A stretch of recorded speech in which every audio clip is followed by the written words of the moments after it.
The Lake District in September is one of the most beautiful places in England and one of the loneliest. The summer walkers are mostly gone. The youth hostels are quieter. The fells are returning to their off-season selves, the paths a little rougher, the weather a little less predictable, the long silences between one group of walkers and the next a little longer. For anyone who prefers their wilderness without an audience, September in the Lake District is close to ideal. That was the reasoning of four friends: Marcus Webb, 28, Daniel Osai, 27, Priya Chundran, 26, and Tom Halliday, 29, when they planned their camping trip for the second weekend of September 2018. 4 friends, 4 days, 2 tents, a route across Scafell Pike and down into the Langdale Valley, and the specific pleasure of having a landscape largely to themselves. They drove up from Manchester on the Friday evening, parked at the Wasdale Head car park, and made camp in the established camping area there for the first night, a flat, well-used site near the pub, more comfortable than adventurous, a sensible starting point before the proper wild camping began the following day. The evening was unremarkable in the best sense. They cooked on a camping stove, drank beer, talked about nothing important. The fells rose around them in the last of the September light, enormous and dark, and the stars came out in a sky that the Lake District's limited light pollution renders properly dark. It was exactly what they had planned for. It was, by all accounts, a very good first evening. The trouble, when it came, did not announce itself dramatically. It arrived the way most genuinely unsettling things arrive, gradually, ambiguously, in a way that made each of them question their own perception before they were willing to share it with the others. On the second day, they made good progress across the Scafell Massif, descended into the Langdale Valley in the late afternoon, and chose a wild camping spot in a flat section of valley floor near a beck, well away from the maintained paths and well away from any other campers. They pitched the 2 tents, Marcus and Daniel in one, Priya and Tom in the other, made dinner, and settled in as the valley darkened around them. At this point everything was normal: 2 tents, 4 people, the beck running nearby, the fells rising on both sides of the valley, their upper slopes invisible in the dark above. Marcus woke at approximately 2 in the morning. He does not know what woke him, he has said since, that it was not a sound exactly, but an absence of sound. The beck, which had been audible since they pitched camp, had gone quiet in his awareness, replaced by something else, a quality of silence that felt attended rather than empty. He lay still in his sleeping bag and listened. Daniel was asleep beside him, his breathing regular. Outside the tent, nothing. And then, very gradually, he became aware that the nothing outside was not quite nothing. There was a sound, low, rhythmic, periodic, that he spent several minutes trying to assign to a natural source before he accepted that he could not. It was coming from somewhere to the left of their tent, away from Priya and Tom's tent, away from the beck, from the area of open valley floor to their left where there was nothing. He unzipped the tent as quietly as he could and looked out. The valley was dark and clear, the stars overhead, the fells visible as darker shapes against the sky on either side. He could see both tents clearly, his own and Priya and Tom's, perhaps 8 meters away. And beyond their tent, further into the valley, in a flat area of grass perhaps 30 meters from where they were camped, there was a third tent. He looked at it for a long time before accepting that it was real. It was a dome tent, similar in size to their own, its fabric a dark green or gray that was difficult to determine in the dark. No light came from inside it. It was fully erected and properly pitched, the guy ropes staked, the flysheet taut. It had not been there when they pitched camp. They had chosen this spot specifically because it was empty. He had looked at this area of valley floor before setting up and it had been clear. The tent was not the kind of thing you would miss when pitching camp in daylight. And now it was there, in the dark, 30 meters away, with no light inside and no sound coming from it, and no indication of when or how it had arrived. He woke Daniel. Daniel looked at the tent for a long time and did not say anything. Then he woke Priya and Tom. All four of them stood outside their tents in the morning dark of the Langdale Valley and looked at the third tent and said very little because there was not much to say. It was there. Someone had put it there. The question of when was the part that would not resolve itself into anything comfortable. Tom walked toward it. He called out, "Hello, anyone in there?" in the way you would call to a neighboring camper. No response. He called again. Nothing. He stood at the entrance to the third tent and looked at it and did not open it. He said afterward that he had wanted to, that the rational thing was to open it, but that something had stopped him. He described it as a feeling that the inside of that tent was not something he should see. He came back to the others. They agreed, without putting it into words precisely, that they would not open it. They went back into their own tents. None of them slept. At first light, Marcus unzipped his tent and looked across the valley floor toward where the third tent had been. The area of grass was empty. The tent was gone. Not collapsed, not deflated, not in the process of being taken down by a bleary-eyed camper, simply gone. The grass where it had stood showing no impression, no peg holes, no marks in the morning dew. The valley was empty and silent, and the beck was running as it always had been. There was no one else in that section of valley. There were no footprints in the soft ground near where the tent had been, other than Tom's from the previous night, and those were clear and distinct and unaccompanied. They broke camp quickly and walked out of the valley that morning rather than completing the planned route. None of them discussed it much on the walk out. They were all thinking about it. They have all thought about it since. Marcus has returned to the Lake District several times in the years since 2018 and has camped in the Langdale Valley once more, and he says the thing that stays with him is not fear exactly. It is the impossibility of the sequence. A tent that appears in the night in an empty valley and is gone without trace by morning, with no sound of arrival and no sound of departure and no prints in the soft ground and no response from inside when called to. He has no explanation for it. He has looked for explanations. He has found none that hold. The tent was there at 2 in the morning and it was not there at 6. In between, none of them slept.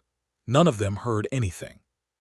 And the valley, when the light came, was exactly as empty as it had been when they arrived. Tom has never gone back. There is a particular quality of silence that exists in the Scottish Highlands at night that people who have not experienced it find difficult to imagine. It is not the silence of a quiet room or a library or a country lane at midnight.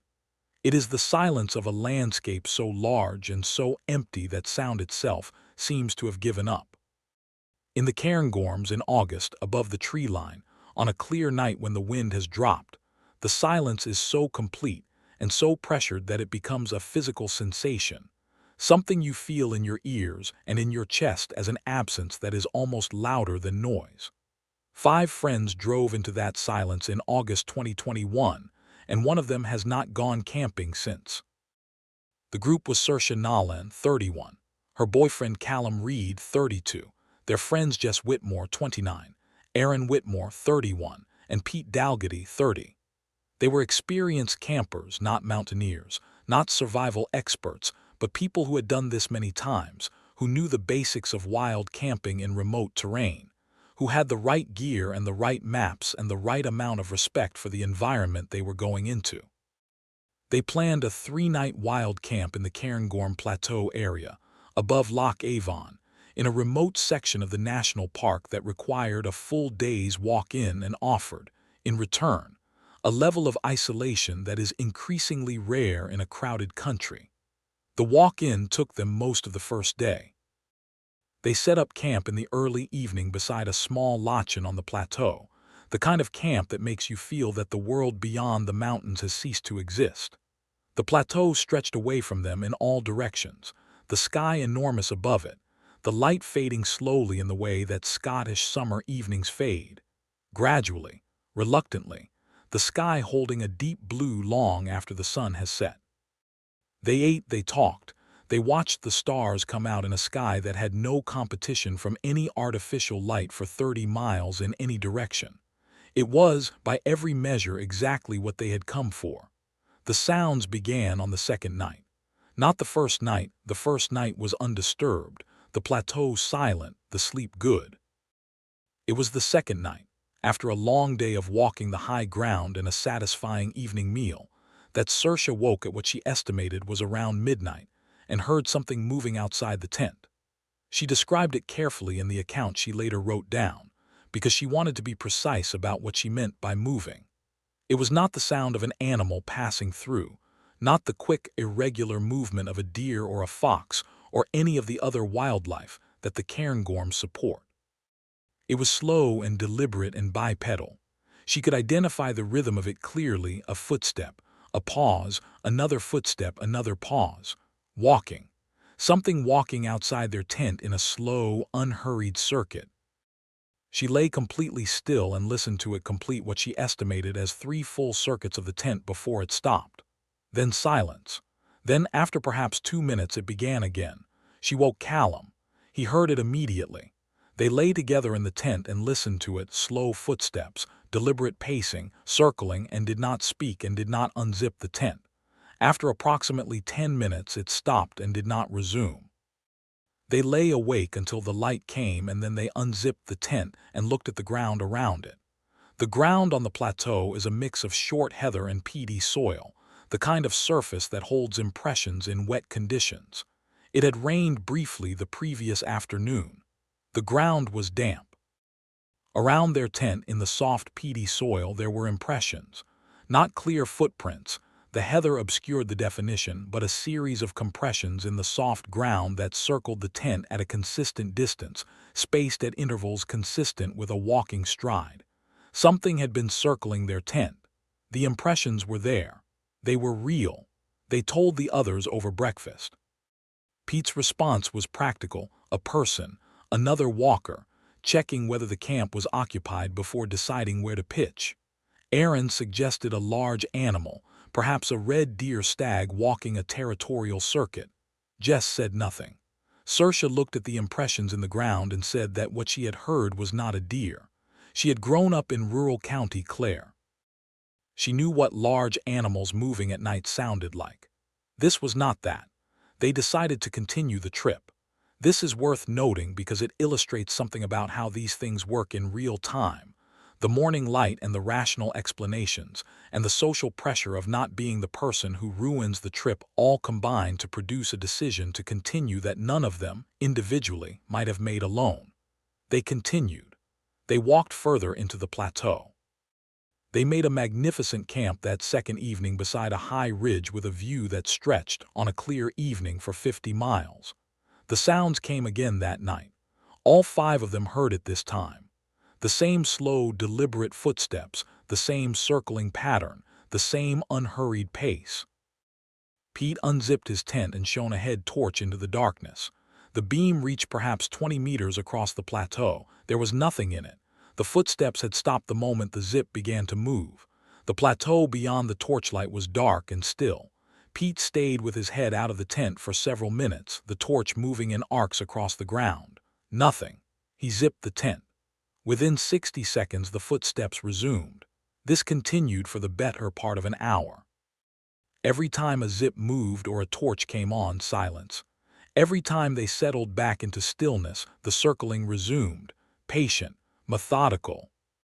Whatever was outside their tents knew, with a precision that is difficult to account for in any animal, that the torches and the zips were not a threat as long as it stopped when they moved. It stopped every time. It resumed every time they stopped.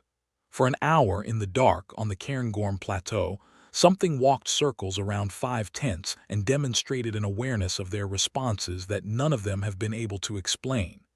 They left at first light. All 5 of them broke camp in near silence, packed quickly, and walked out.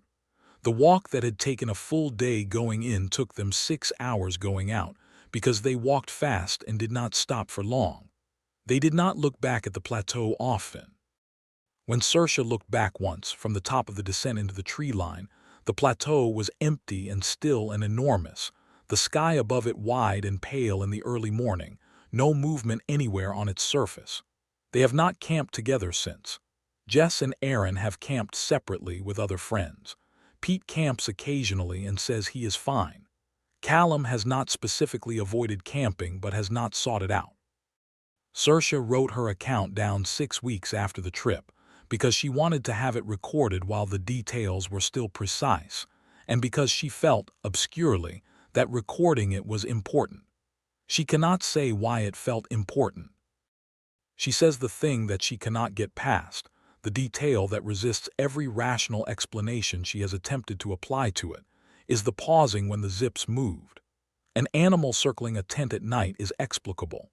An animal that stops circling every time it hears a specific sound and resumes every time that sound stops and does this consistently for an hour is not an animal behaving as animals behave. She does not know what it is. She has accepted, with the particular kind of acceptance that comes from having run out of other options, that she is not going to find out. The cairngorms are still there. The plateau is still there. The Lochen and the ridge and the view that stretches 50 miles on a clear evening are still there. The ground on the plateau still holds impressions when it is damp. Whether it holds them now, in a circle around a space where 5 tents used to be, is not something any of them have gone back to check. The Forest of Bowland in Lancashire is classified as an area of outstanding natural beauty, which is a designation that manages to simultaneously celebrate a landscape and understate it. It is not the dramatic scenery of the Lake District or the Highlands. There are no great peaks, no famous ridges, no views that appear on postcards. It is something subtler and, in certain conditions, more unsettling. A landscape of high moorland and deep-cut wooded valleys and ancient farmsteads, sparsely populated, crossed by paths that were old before maps existed, holding a specific quality of remoteness that its proximity to the cities of Lancashire and Yorkshire makes surprising and slightly disorienting. You can drive 40 minutes from Preston and find yourself in country that feels genuinely wild, genuinely old, and genuinely indifferent to your presence in it. 6 friends went into the Forest of Bowland in October 2019 for what they intended as a 2-night camping trip. They were Rachel Sutton, 24, her sister Claire Sutton, 22, their friends Dom Pierce, 25, Nasreen Akhtar, 24, Will Forrest, 26, and Ollie Grant, 23. None of them were particularly experienced wild campers. They had done a few festival camps and one previous trip to the Peak District. But the route they had planned was not technically demanding. The weather forecast was reasonable for October, and they had the gear and the enthusiasm and the particular confidence of a group of young people in their 20s who have not yet had a reason to be seriously frightened by anything. They found their campsite on the first afternoon, a flat area of ground in a shallow valley beside a small stream, sheltered from the wind on 3 sides by a curve of the valley walls, with a natural fire pit of stones that other campers had clearly used before them. They got the fire going in the early evening, arranged their tents in a horseshoe around it, made food, and settled into the specific pleasure of a fire-lit evening in wild country. The conversation was easy and warm. The fire was good. The darkness beyond its circle was absolute, but it was the comfortable absolute darkness of a group of people around a fire, where the dark serves only to make the firelight feel warmer and more sufficient. Rachel noticed it first, though she did not say anything initially because she was not sure she was seeing it correctly. The fire, which had been burning well on a good bed of established coals, had begun to diminish. Not in the way fires diminish when they need more fuel. This was not a gradual lowering of flame as wood is consumed. The fire seemed to be withdrawing, pulling inward, the outer edges of the fire bed going dark first, the coals losing their red glow from the outside in, the flames contracting toward the center as though something was drawing the heat out of them from the perimeter. She added wood. The fire took it but did not grow. Dom added more wood on top of hers. The fire continued to contract. Within 20 minutes of the first time Rachel noticed it, a fire that had been burning strongly for 3 hours had reduced to a cluster of faintly glowing coals at the center of the fire pit, barely enough to warm your hands over. The wood they had added was not burning. It sat on the coals and did not catch. The temperature around the fire pit had dropped noticeably. Will said, "It's like something's eating it." No one laughed. It was the wrong thing to say, and it was also the accurate thing to say. And when accuracy and wrongness coincide in that particular way, the result is a silence that is difficult to fill. They sat around the dying fire and looked at it, and did not look at the darkness beyond it, because the darkness beyond it had changed quality when the fire started dying. When the fire was strong, the darkness had been comfortable. As the fire diminished, the darkness had become something else, closer, more present, the kind of darkness that requires acknowledgement. Nasreen heard it first. She held up her hand, a sharp, instinctive gesture, and the group went quiet. From somewhere in the darkness beyond the valley curve to the north, a sound. Irregular, not an animal sound, or not obviously an animal sound, but something that had no clean identification. A low, intermittent sound, not loud, not close, but present, coming from the dark to the north of their camp. Not moving. Stationary in the dark at a distance that was difficult to determine, making a sound at irregular intervals that none of the six of them could name. They rebuilt the fire.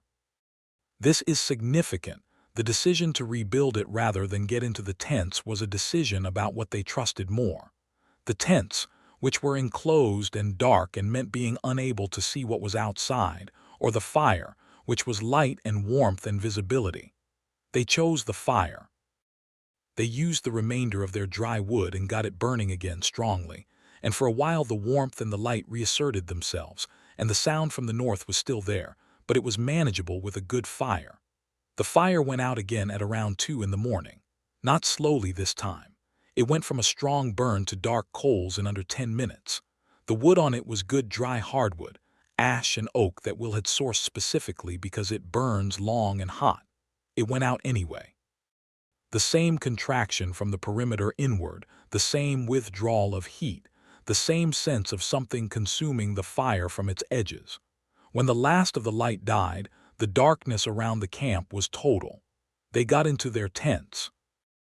All 6 of them, by common unspoken agreement, abandoned the idea of sitting around a dead fire in absolute darkness, with a sound from the north that they could not identify, and moved inside their shelters and zipped them closed.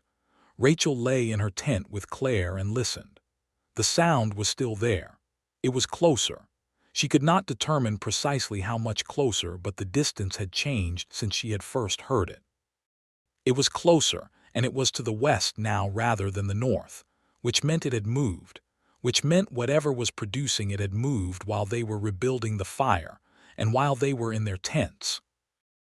It moved twice more over the course of the next 2 hours, each time to a new compass point relative to their camp, each time seeming closer, though never close enough to identify. It was always in the darkness at the edge of what hearing could determine, always at that specific distance that is near enough to be aware of and far enough to be unable to see. At no point did it come into the camp. At no point did anything touch the tents or come to the tent doors. Whatever it was, if it was a single thing, remained in the darkness at the perimeter of the camp and moved around it in a way that was not random. At first light, it was gone. The valley in the morning was quiet and ordinary, the stream running, birds beginning in the trees on the valley's sides, the sky lightening to a pale gray. The fire pit was cold and black. The wood they had put on at 2 in the morning was intact and unburned, which was the detail that Dom pointed out when he looked at it, and which no one had an answer for. Dry ash and oak placed on a burning fire does not remain unburned. It burns, unless the fire goes out before it catches. The fire had gone out. The wood had not been given the chance to burn. They left on the morning of the second day, a full day earlier than planned. They walked out of the valley and did not look back very much. And they drove back to Preston in a quiet that was not the comfortable quiet of tired people after a good trip, but a different kind of quiet. The kind of quiet that happens when a group of people have collectively decided, without saying so, that there are things they would prefer not to articulate. Nasreen looked up the forest of Bolin when she got home. She found accounts of the area that referenced old local names for certain parts of it. names of the kind that accumulate around landscapes that have a history of being avoided. She found accounts from other walkers who had camped in the area and reported sounds at night that they could not explain. She found nothing that provided a mechanism, nothing that settled the question of what makes a good fire withdraw and die on a cold October night in a sheltered valley, with plenty of fuel and no wind. She found, instead, the same thing that everyone who looks into these things eventually finds: other people who experience something similar in the same general area at different times, who also have no explanation. The Forest of Bolin holds its history the way old landscapes do, not in documents or records or anything that can be cited or verified, but in the accumulated weight of the same things happening in the same places to different people who did not know each other and had no reason to invent the same story. Rachel has not been wild camping since. Claire went once more, in the Peak District, in summer with a large group, and was fine. The fire that time burned all night without incident, and she sat beside it until it died naturally at dawn, and she has said that she was grateful, in a way she had not expected to need to be, for every minute that it stayed lit.